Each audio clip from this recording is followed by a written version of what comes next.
Yeah, just a few thank yous. Thanks to Rick. Eddie. I knew this was coming. Do you know what I've been thinking? Was coming. Do you know what I've been thinking? Can I not even say a few thank yous, or? No. Okay. Matchroom have to speak, right? So I'm going to switch it up. I'm just going to firstly say how proud I am of Conor Benn. What he's been through these last 2 years, and I can't wait for him to smash you to pieces on Saturday night. But Matchroom have to be represented, so I'm going to switch it up. I'm going to let someone else speak on my behalf. I'm going to let someone else speak on my behalf. You don't have to. I'm going to introduce you to scumbag number 2, Frank Smith. Come and take over. You don't have to do that.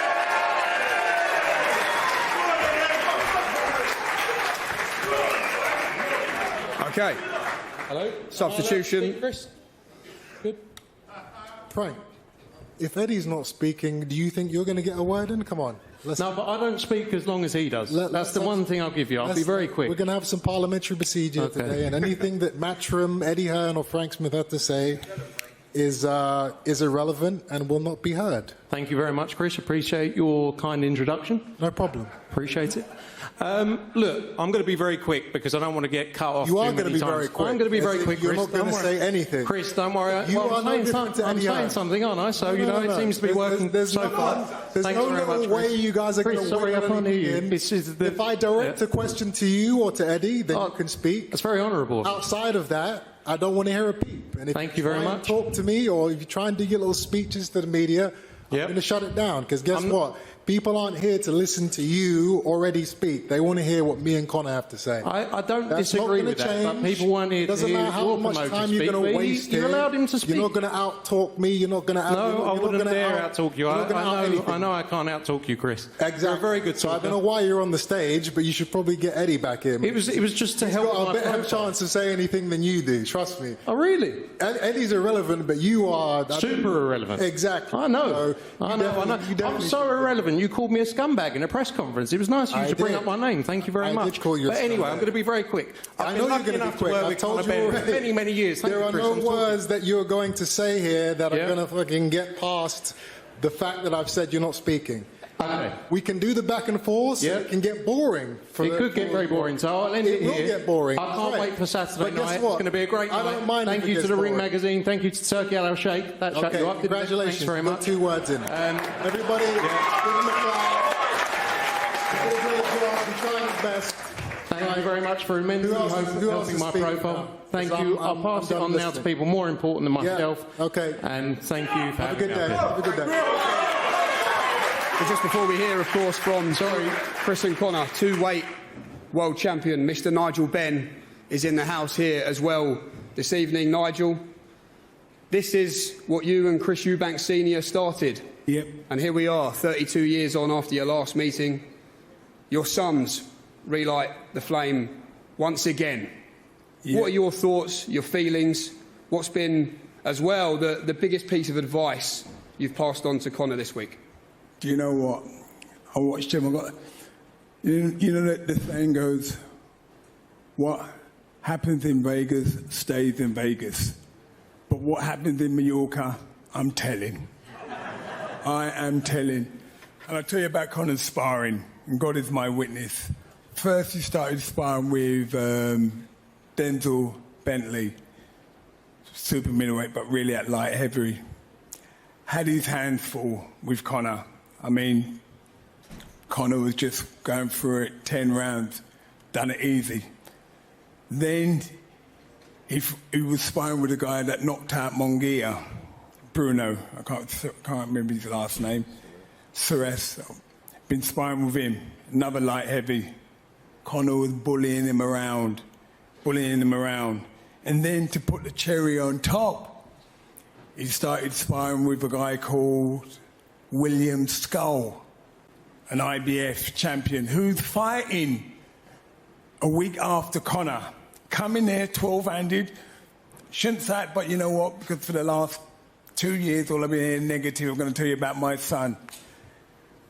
First 4 rounds, him and Conor were even Stevens, and they were going, oh, perfecto, perfecto, perfecto, every time he was hitting Conor. Conor was just walking him down. Then about that round, I think 5, he was up, no, because Conor only has 40 seconds rest. And then what he was doing in between the middle of the rounds, he was sitting on the rope because he was tired. Then it came to round 5, 6, 7, started feeling the pace. This is William Skull, IBF champion.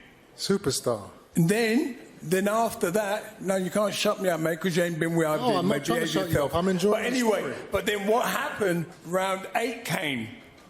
Uh-oh. And then, Tony, we looked at each other and we thought, he just quit. He just stopped. Couldn't take no more. After 8 rounds, meant to be doing 10 rounds. And me and Tony looked at each other and think, what the friggin' hell just happened there? And I got my boy and I thought, my little boy. He just damaged the IBF world champion. And you know what it is? I am so confident this don't go past 4 rounds. I know my son. Back him all the way. And Conor's not a 12-round fighter. He's an old-school fighter that can do 15 rounds. But you're going to see him, mate, the power that he's got. No one ain't seen him for the last 2 years. Oh, my gosh. You lot are in for a treat. Mark my word. You are in for a big, big treat. Thank you all very much. Nigel Benn, two-weight world champion, thank you very much. Well, here we go then. Let's hear from the fighters, both sides of Saturday's main event. Firstly, Mr. Chris Eubank Jr. Chris, you told the DAZN broadcast this week that you are at peace. There is no chip on your shoulder. Despite all of this and everything that is seemingly at stake on Saturday night, what is helping you to have that feeling of tranquility right now? I know what's coming.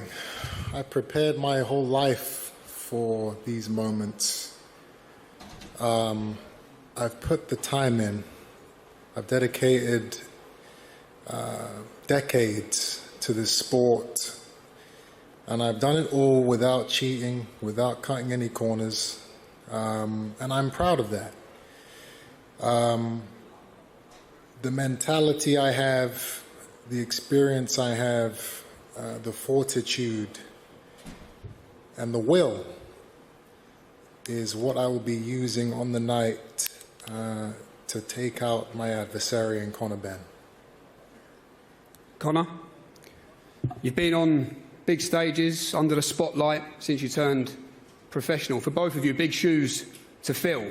But on Saturday night, when you ring walk in front of over 65,000 fans and everything that's on the line, how have you remained in control of your emotions on a week like this? Yeah, I mean, listen, this is what I do. I love this game. This is what I live for. You know, this is every fighter's dream when they turn professional to live this life. You know, there was no more pressure than a 19-year-old kid with no amateur experience walking out to a packed O2 arena. That's pressure. You know, I've been doing this for 10 years and you know, I'm more than prepared, more than ready. You know, I wish it was Saturday night tonight. Chris, you have said the procedure will be parliamentary. You know what that means, but for those of us who don't know, can you paint that in a picture for us? What does that look like on Saturday night? You know, Conor speaks about pressure and dealing with it, but you know, there's a reason why he had his training camp in Spain. You know, the kid had to flee his own country to prepare for this fight. He knew that he couldn't handle the pressure of, you know, walking these UK streets and having people shouting out drug cheat and egg jokes. He didn't want to be involved in any of that. So he took himself away, he hid away, and you know, now he's back, and now he thinks he can use me to kind of get back into the good graces. You know, I haven't fled. I haven't hid away from anything. I've been in these streets. I've been to gyms all over London over the last 2 months. I've been and spoke to kids. I've done all the media obligations I've needed to do around the country. I've felt the energy on the streets of the UK over these last 2 months, and it's real. You know, people are invested in this. You know, everywhere I go, people are screaming, and most of the time it's positive, which is it's a new thing for me. I'm still getting used to that. But, you know, I am happy with the place I am at mentally.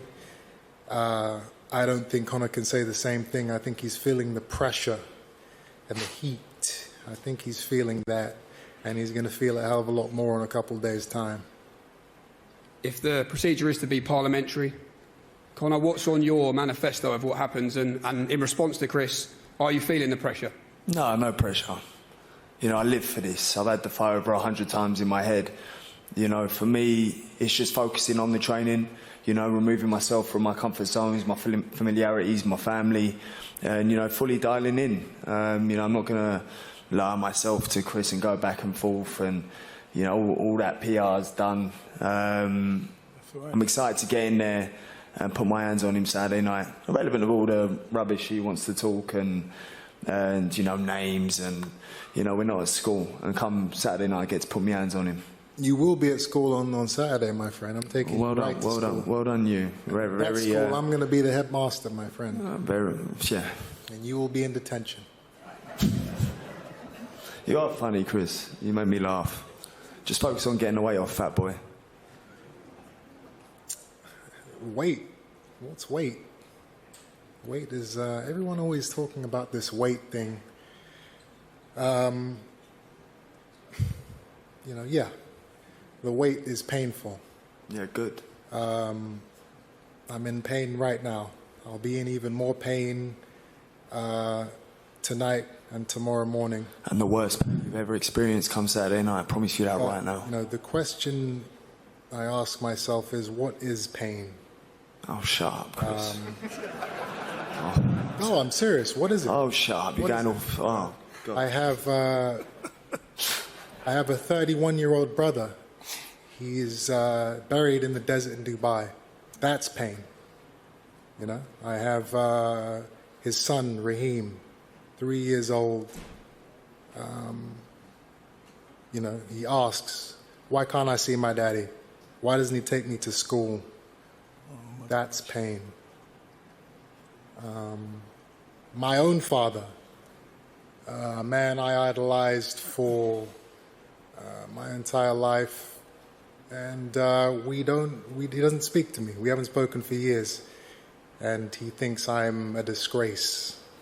You know, these things are what pain is to me. And if I can deal with all of these trials and tribulations, then the weight cut and the rehydration clause, these are all things that are not an issue. They are not important. Okay. Chris, in the build-up to the original date, you said 60% is what you'll be and 60% will be enough. What percent will you be on Saturday and what percent will be enough to beat Conor Benn? Yeah, we're not doing the percentages anymore. That was for the first time around before Conor got caught cheating. Now it's about, you know, preparing to get this kid out of boxing. We're not taking him lightly anymore. You know, he should have taken the chance he had in that first fight. When I was underestimating, when I was, you know, playing, when I was taking him lightly, that was his best shot. And now it's gone, because now I have a duty to boxing, to the public, to the fans who he's lied to, who Eddie Hearn's lied to for the last 2-3 years. I have a duty to erase these guys from the picture. Conor, the Ring magazine reported in the last couple of hours that you have requested for Billy Joe Saunders to inspect the wraps of Chris Eubank Jr. on Saturday. Is that true? Don't ruin all the surprises, Jamie. Well, the Ring magazine reported it before. Maybe not. What do you make of that, Chris? It's irrelevant. Hand wraps is not going to save Conor Benn from the arse kicking he's about to receive. Ooh, scary. Ooh. Conor, hearing you speak this week, you say what gets you out of bed on those early morning runs, it's the fear of losing to another man.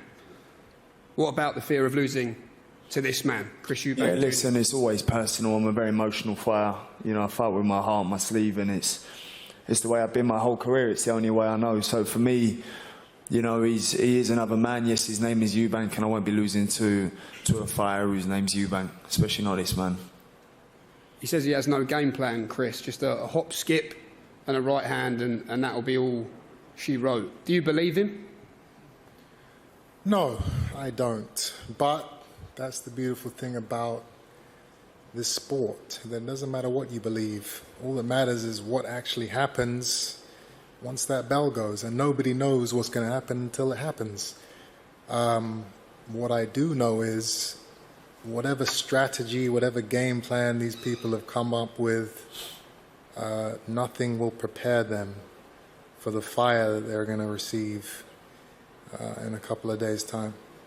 Final one to you, Chris. You did say it's impossible that this fight goes 12 rounds. As a final message, how do you beat Conor Benn on Saturday night in the dream scenario? How do I beat Conor Benn? Any way I want to. You know, it's not about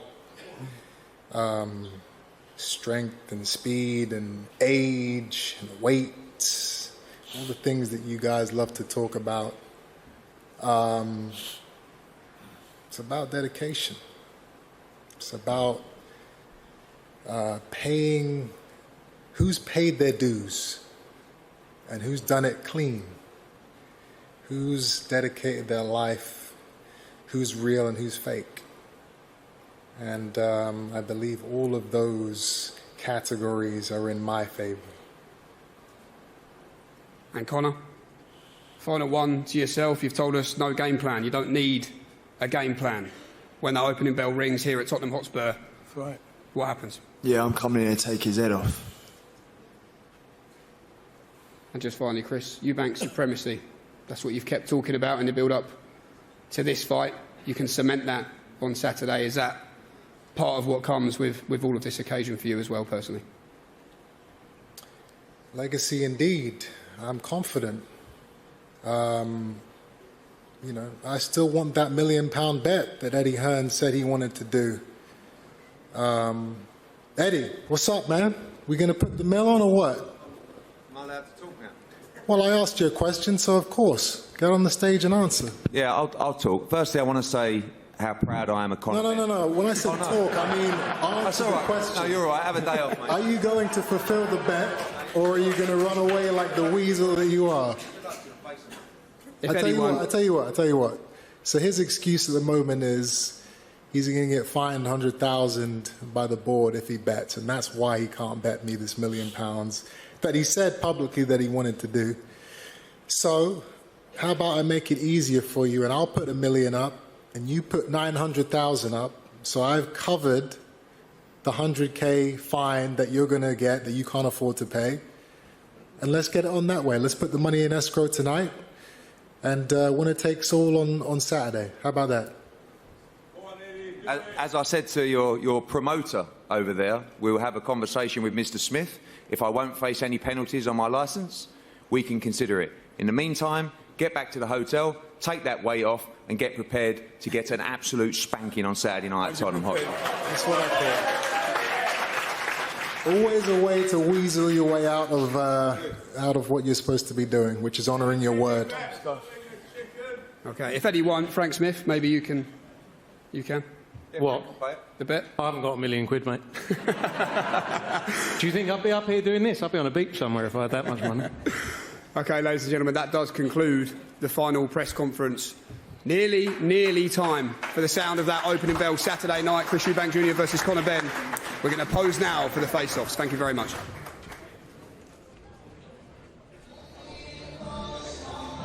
Wow. Wow. This Saturday, April 26th, Tottenham Hotspur Stadium, 12 rounds of boxing. Well, there we have it. I mean, they're about to come face to face. It's probably the closest that they've been in a long time. Chris, supremely confident. Supremely confident. Of course, isn't he always supremely confident? And I think, I think he feels he has the moral high ground here. He's pretty much said that, hasn't he? So, he thinks he got wants to put Conor in his place, and again, he has a lot of experience, a wealth of experience, more than Conor, Benn, and he thinks he's going to prove that on Saturday night. Along with DAZN here in the UK. This is as close as they've got to each other since the egg incident. And I mean, look at that. This is a death stare. They want to do each other serious damage. And I think if there wasn't security there now, they'd just go at it. Fireworks. Saturday night promises fireworks. Look at the eyes, they don't lie on both. This means so much to both. It really does, representing that surname against its bitter rival. This is big. That is a great picture. I mean, that's going to go down in the history books. I mean, it already is. I mean, they've not broken eye contact in at least a minute here. I mean, 2 more sleeps. I'm sold. I'm in. Let's go. Who's going to be the first man to turn? I don't think either of them give up. We could be here all day. This broadcast could go on for months. I just... do you know what?